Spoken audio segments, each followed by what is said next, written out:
Well, when asked about just the idea of bouncing back, Chuck really complimented this team's mental fortitude and obviously forged through your experiences the last couple of years. But how have you seen that aspect of this team grow, since you guys started this playoff run a couple of years ago, just the mental strength of this group?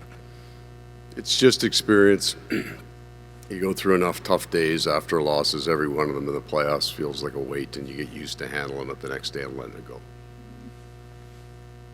Left side, first row. Paul, Aaron Ekblad, he's seen the best of this organization and some leaner times. Yeah, some leaner times, exactly.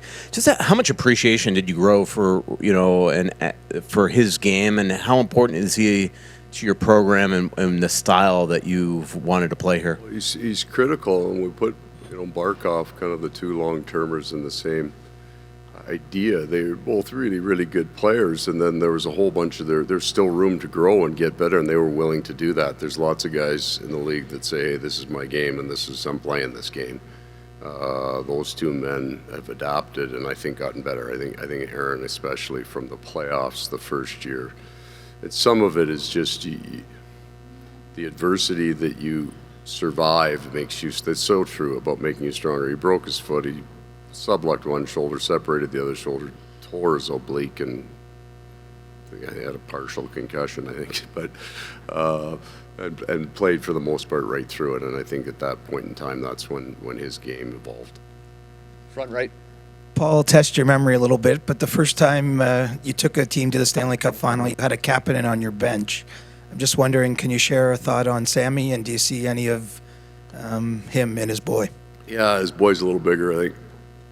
I think I remember about Sammy was I was on the ice with the Hartford Whalers, and he took off in front of me. I'd never seen a guy skate that fast in my life. And then he did it in front. I was standing beside Darren Langdon one day. I don't know if you guys will remember that lad, but he was a tough lad. And he took off in front of us, and Darren said, man, just once in my life, I'd like to skate like that. So I went over and told Sammy that, and I'm not going to pretend like I can do his accent. He said, yeah, but if I could fight like that once, I'd kill everybody. So that's Sammy Kapanen's story. Front right. Real quick, Jonah Gadjevic came back in last night. Is he good to go? Just, you mentioned the experience of your team in terms of you've been down in series, you've been able to come back. What is it about this group that has been so good at sort of harnessing that experience and learning from whatever you've gone through? I think it comes from a foundation of understanding their game, so that when you show the pieces of the game that you like, there's nothing really new there. And then when you show the pieces of your game you think you can do a little bit better, it's never really, you talk about coaches making adjustments, it's almost all an adjustment back to form. We're a little off here, we can be a little bit better. So there's not a lot of changes that go on in between. Nobody's changing a major system. It takes months and years to do that. So just adjustments back to the form, but I think they have a pretty strong understanding of their foundation. Right side, third row. Paul, I've heard from both your team and the Oilers that when you get to this stage, you just have to be okay that the other team's going to dominate stretches of the game and kind of wait for your turn. It seems to be a lesson that only the best teams seem to get past. I wonder why you think that's such a hard lesson to learn, and when you felt your team locked in on that. I think the best teacher for us was 2 years ago in the Carolina series. I don't know how much you watch those guys play, but they're a shot volume team, and in that building they get on you at times, and they'll own 10 minutes of that game, and if you survive it, you're fine. So with that idea, even in last night's game, there was heavy zone kind of control, and I don't know what numbers you guys run off, but I think there's about 5 to 10 seconds between of offensive zone puck control at the end of the game. So they were about 5 minutes, and we were about 4 minutes, 54 seconds, something like that. So it's the idea that if your game is right, that doesn't happen to you, puts you at 20 minutes offensive zone control and the other at 0. That's just never real. It's just not real. So understanding that when they've got their time, there are things you try to do to mitigate it. I thought we were actually pretty good at that. But each team will have that momentum. It'll come off unusual things. Sometimes it's a power play, but sometimes it's icings, a string of icings, a half-ice game. You lose control of the flow of the game is what we would say. And when you do that, you're going to be in your end for a little bit, and then you got to try to get it back. Left side, third row. Hello. Hey, Paul. I was curious about your assessment of the Barkov line in Game 1. It's never easy going against McDavid for a game. Are there things you're looking for them to build on for Game 2? No, I think they were good. Like I think chances for and against we were fine with on what they were good. Yeah. We'll take 3 more questions. Right side, second row. Paul, you've coached against them many times when it happens, including last year in the Cup final. But when the Oilers put McDavid and Draisaitl together for a stretch, what thoughts go through your mind in terms of how you should, adjust to it?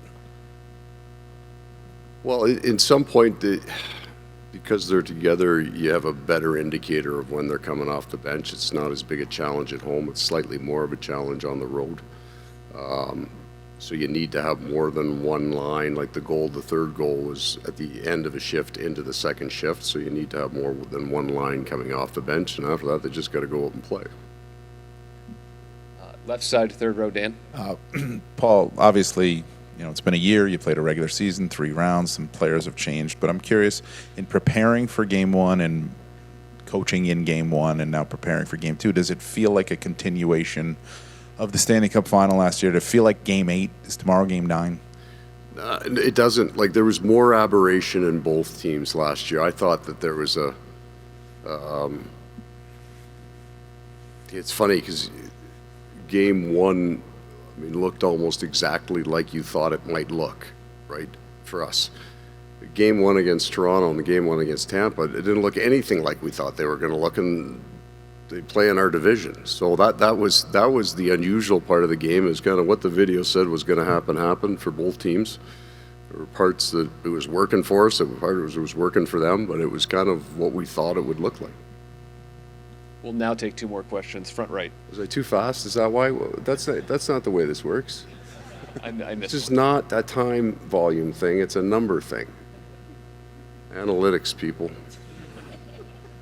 So piggybacking off Pierre's question, they put I don't McDavid remember. and Draisaitl together in lots of specific situations. And I think last night there were 3 times you iced the puck. You had your 4th line out there, and here you go. Out come McDavid and Draisaitl. So how do you prepare your roster, all of it, 4th line, up for all those situations?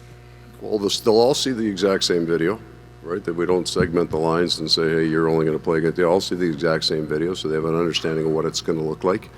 We won't necessarily leave the match, but everybody knows they're going to play some shifts. So even if you run 1 to 4, if they change faster than you and they come out in the 1 hole, you're going to catch half your 4 hole on that. So that's just an inevitable part of it. You'll find it usually, maybe a minute and a half more on the road than you would at home, but there's going to be a piece that it's going to happen. Last question. Left side, second row. Sure. Nice one.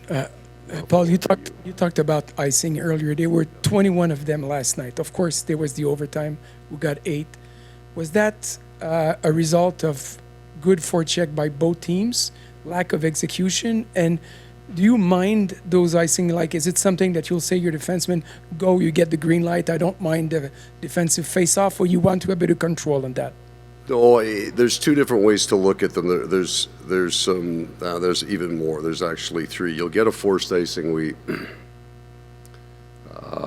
Anton Lundell broke his stick, and we got in a little bit of trouble. We'll just take the icing, right? So those are the kind of the smart out icings that you want.